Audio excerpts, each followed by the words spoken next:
Encuentro 11. Foucault. ¿El hombre ha muerto? Si el hombre ha muerto, ¿quién está en las calles? ¿Por qué escribe Foucault una historia de la locura? ¿Cómo logra el poder imponer su verdad?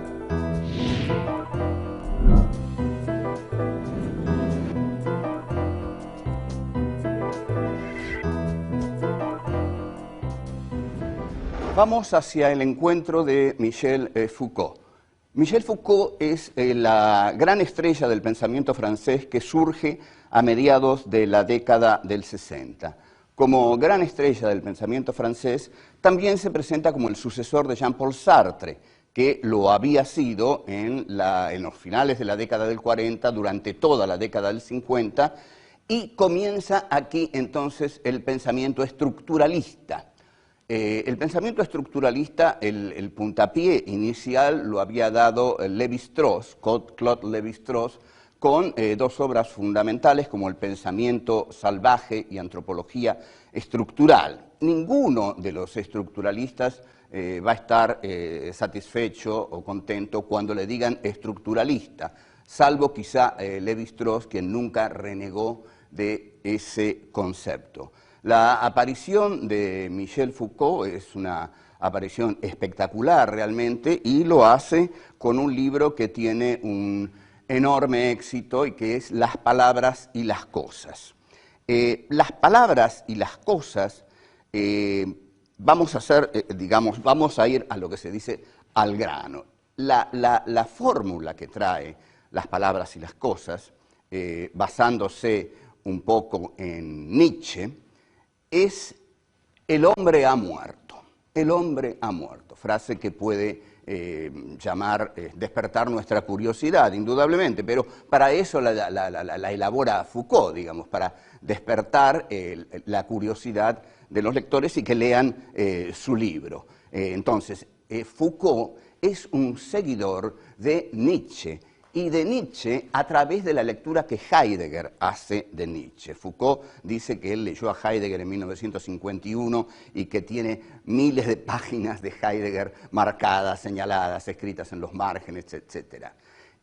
La idea de la muerte del hombre es paralela al concepto de Nietzsche de la muerte de Dios. Si ha muerto Dios, ahora muere el hombre. ¿En qué sentido muere el hombre? Esto es realmente complejo. Lo que se propone hacer Foucault, lo que se propone hacer el estructuralismo es, atención, salir del sujeto.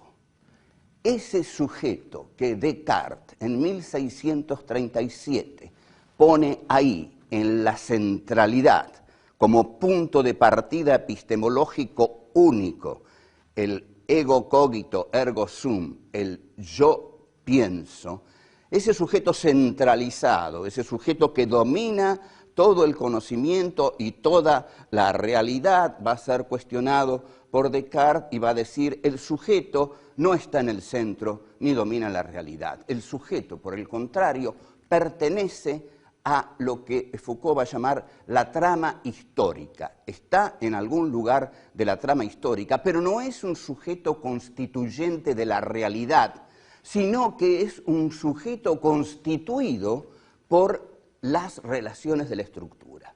O sea, lo que viene a hacer Foucault es sacar el sujeto de la centralidad donde lo había puesto Descartes y donde Foucault dice que lo mantuvo Sartre, para ponerlo dentro de la estructura estructuralista, digamos así, para ponerlo dentro de la estructura. Entonces, yo voy a decirlo un poco desde ahora. Lo que hacen estos pensadores franceses es seguir a Heidegger. Lo que hace Heidegger, el segundo Heidegger, es justamente una crítica despiadada a Descartes, que lo hace en sus dos tomos sobre Nietzsche y en los seminarios que da sobre Nietzsche de 1935 a 1940, en los que dice que Descartes hace una antropología, es decir, un estudio del hombre. Es el hombre el que Descartes pone en la centralidad. Ese hombre puesto en la centralidad, va a decir Heidegger, es el hombre que olvida al ser y se dedica a la conquista de los entes. Entonces,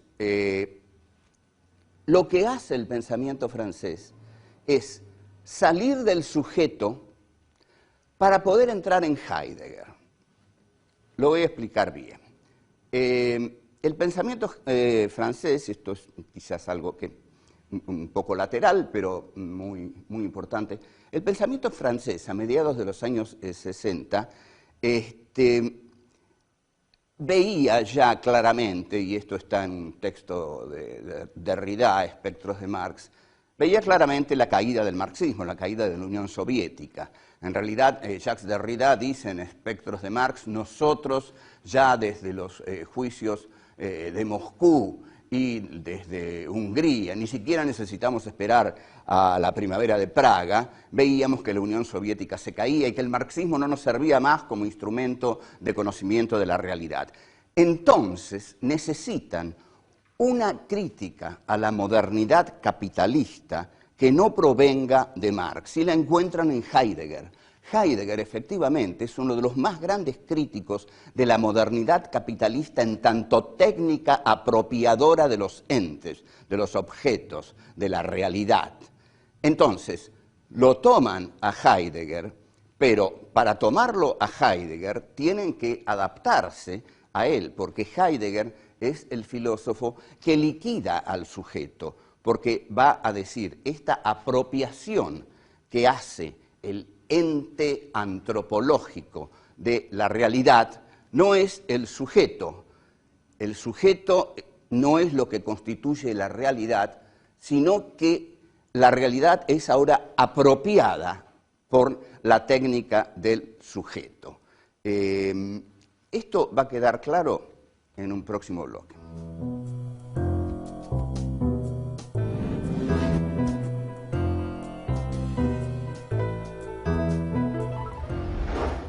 En resumen, el pensamiento francés quiere salir de Marx y quiere salir de Sartre, críticos de la modernidad capitalista. Encuentran otro crítico de la modernidad capitalista, en realidad dos, Nietzsche y Heidegger. Los dos habían abominado de la modernidad capitalista.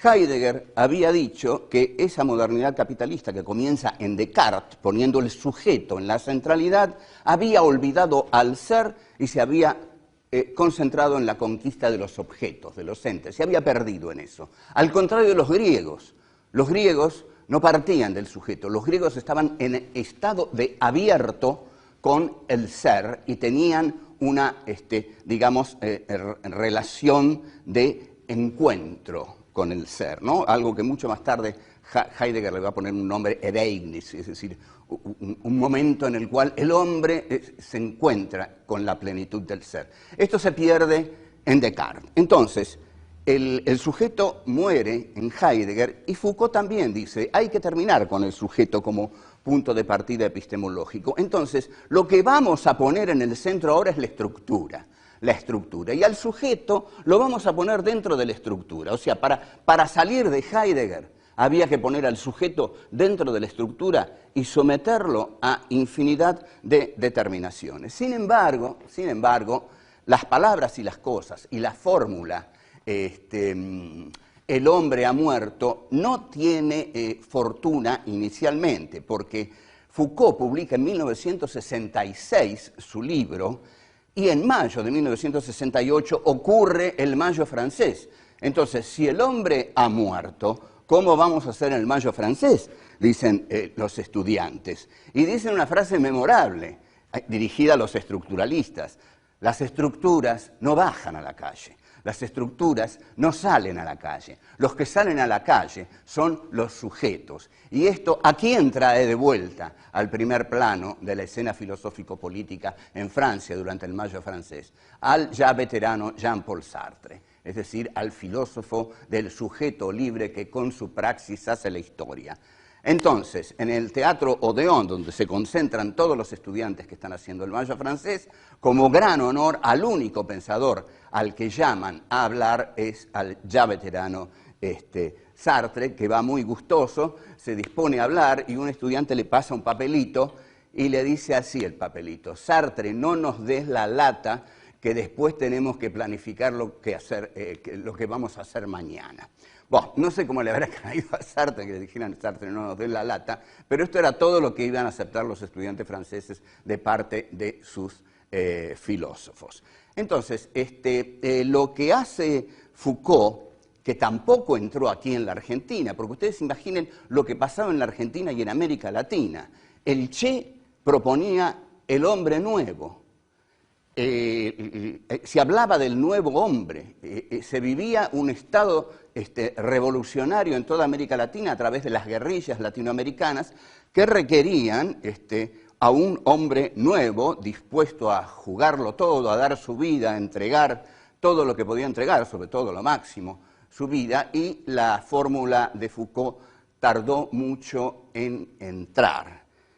Ahora bien, en Las palabras y las cosas no tanto, pero ya el libro que más entró aquí de Foucault es el segundo gran libro de Foucault, aunque antes hay otros, pero el más conocido, que es Vigilar y castigar, que es un libro sobre las prisiones, en el cual Foucault analiza lo que él va a llamar las sociedades disciplinarias.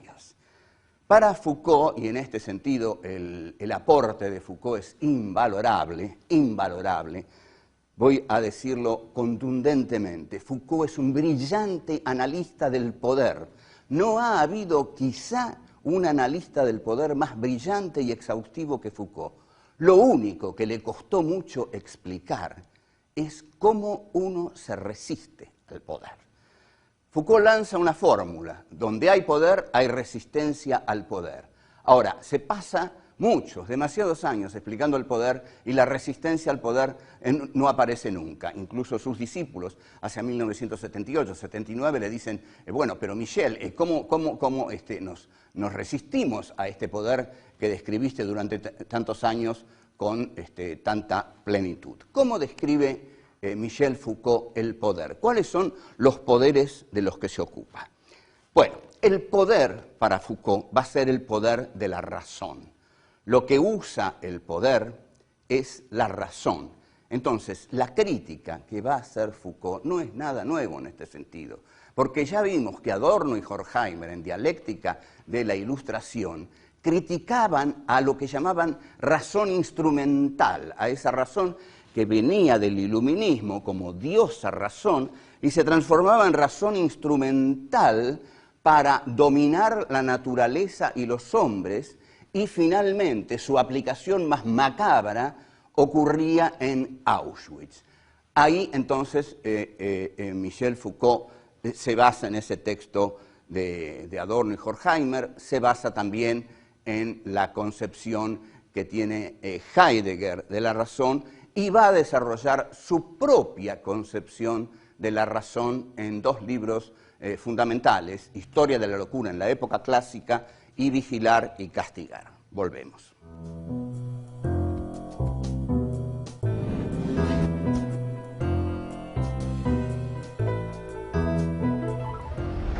¿Por qué escribe Foucault determinados libros? No hay libro que Foucault escriba que no tenga una clara finalidad. La finalidad de Foucault es erosionar a la razón, sacarla del lugar privilegiado que tiene, cuestionarla, mostrar que esa razón ha sido instaurada para dominar a los hombres. Entonces, escribe genialmente, porque el modo de atacarla es genial, escribe una historia de la locura en la época clásica. ¿Por qué? Porque no hay nada que cuestione más a la razón que la locura. Y no hay nada que la razón necesite ocultar más para validarse a sí misma que la locura. La locura es la antítesis de la razón, es la negación de la razón. La razón no quiere admitir que parte de ella es la locura. e incluso que este mundo racional, en el cual todos queremos vivir o que se nos vende que vivimos en un mundo racional, genera locura. Escribe entonces Historia de la locura en la época clásica, en la cual la figura del manicomio ocupa un lugar importantísimo. El manicomio es ese lugar en el cual la sociedad racional pone a los locos, los aparta. Usted no va a ver a los locos. Usted va a andar tranquilo por esta sociedad racional, bien organizada, aunque, digamos, haya embotellamientos, piqueteros, todas esas cosas que les disgustan a la gente, que les disgusta a la gente que anda por la calle, pero es una sociedad racional. Y más, si pensamos que Foucault en realidad no ha dejado de pensar nunca en la sociedad francesa. Hay incluso una ensayista norteamericana que dice, si esa es la sociedad disciplinaria, yo quiero vivir ahí. Porque en realidad es cierto, es una sociedad disciplinaria de gran control, pero también es una sociedad disciplinaria de primer mundo.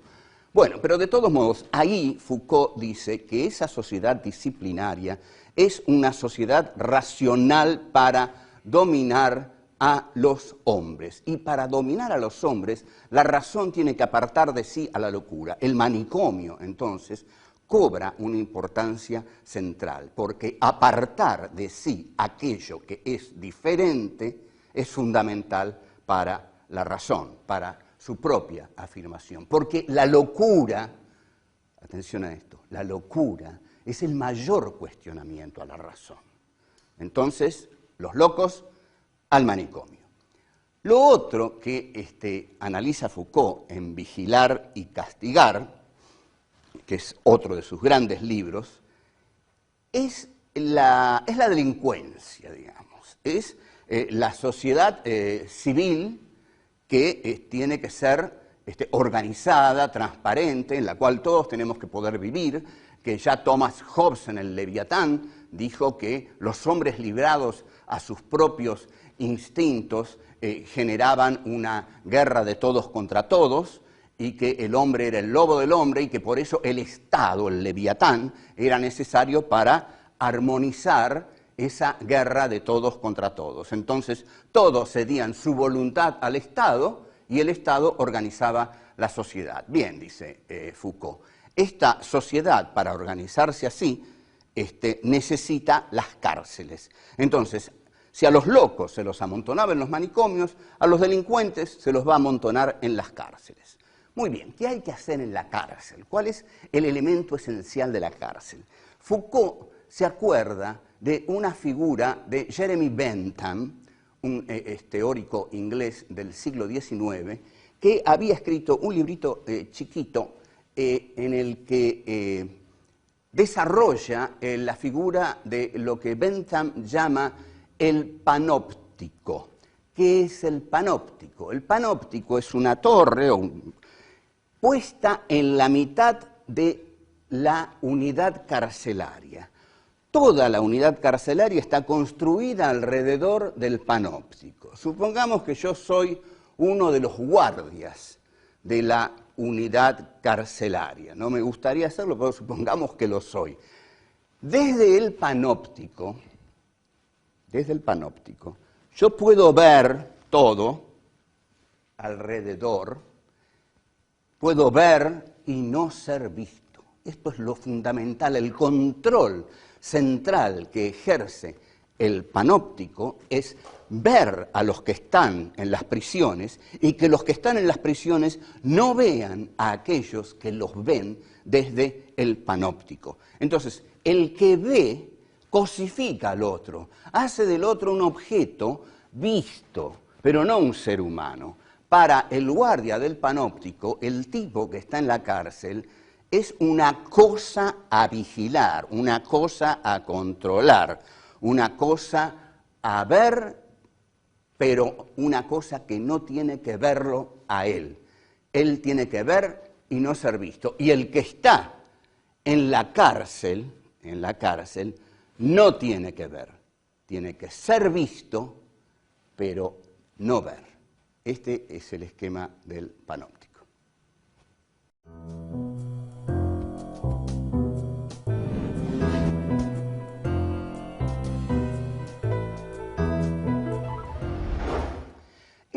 esta relación que el poder establece con el detenido o con digamos, el hombre al que ha confinado en el manicomio es claramente una relación de exclusión. Entonces, el poder es la razón que ve, la razón que controla, la razón que domina. Bueno, esta razón que controla, que ve, que domina, que instrumenta a los hombres, esta razón que incluso, atención a esto, que es muy fascinante en Foucault, que incluso desarrolla las ciencias humanas, no para conocer al hombre, sino para conocerlo y dominarlo mejor. Esta es una idea brillante de Foucault. Las ciencias humanas no pretenden estudiar al hombre, lo quieren estudiar para conocerlo y dominarlo mejor. Entonces, el poder tiene una capacidad enorme, gigantesca. El poder tiene el poder de imponer la verdad. Usted me dirá, la verdad es una, la verdad, bueno, podemos decir cosas todavía más extremas. La verdad es la verdad revelada de Dios. Bueno, usted ya sabe que estamos en filosofía y en filosofía, como dice Heidegger, Dios queda aparte. Porque si no nos respondería todas las preguntas, pero las tenemos que responder nosotros, los pobres seres humanos que estamos aquí. Entonces, la pregunta que nos tenemos que hacer es ¿por qué el poder es el que impone la verdad? ¿Por qué, por ejemplo, tener todos los medios de comunicación en manos de un poder le permite a ese poder moldear las conciencias de los sujetos de una sociedad? ¿Por qué la revolución comunicacional del imperio norteamericano ha sido justamente eso, una revolución comunicacional? Porque por medio de esa revolución condiciona, forma las subjetividades de los receptores, hace de los demás un enorme mundo de receptores de la verdad que emite ese inmenso poder comunicacional. Entonces, el poder crea la verdad. La verdad, lo siento, no existe la verdad. Lo que existe es la interpretación de la verdad, y lo que existe es la verdad que el poder puede repetir 30.000 veces, 50.000 veces, 60.000 veces en un día, hasta que usted se la crea, y crea esa verdad, y crea que eso es la verdad. Ahora, bien, hay una frase de Nietzsche tan genial que uno puede pensar largos años sobre ella. Nietzsche dice, no hay hechos,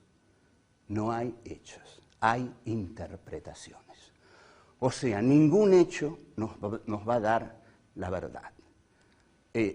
Supongamos, hablemos de una vieja tragedia que en este momento me viene a la memoria. La puerta 12 de la cancha de Boca, del estadio de Boca, en una tarde terrible en la cual se amontonaron 70 cadáveres porque querían salir desesperadamente por esa puerta. Ezeiza. ¿Cuál es la verdad? ¿Cuál es la verdad de Ezeiza? ¿Cuál es?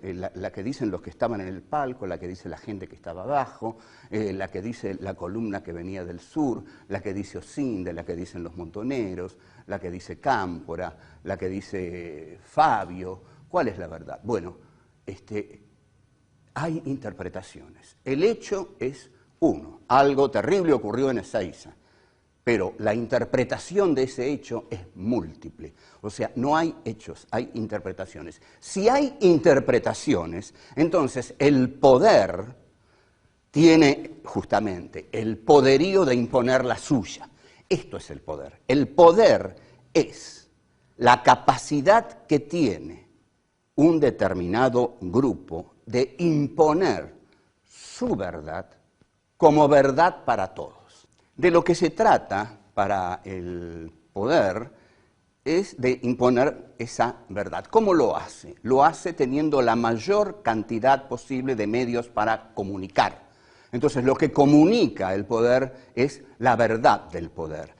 la interpretación que el poder tiene de los hechos, y esa interpretación es la que conviene a los beneficios. En última instancia, la que le hace ganar más dinero, porque el objetivo del poder es o dominar o ganar más dinero. También dominar para ganar más dinero. El dinero sigue siendo la mercancía que hace mover a este mundo, como decía Sally Bowles, Liza Minnelli en Cabaret. Dinero, dinero, dinero hace caminar al mundo. En consecuencia, el poder tiene que imponer esa verdad suya y sofocar las otras verdades a través de todos los medios posibles, diarios, canales de televisión, radios y teatros, cine, todo lo que pueda conquistar para penetrar en la conciencia de los sujetos y sujetarlos, como va a decir Foucault, sujetar al sujeto. Esta es la meta del poder, sujetar la subjetividad de los sujetos, conquistarla, hacerla suya, del poder. Hasta luego.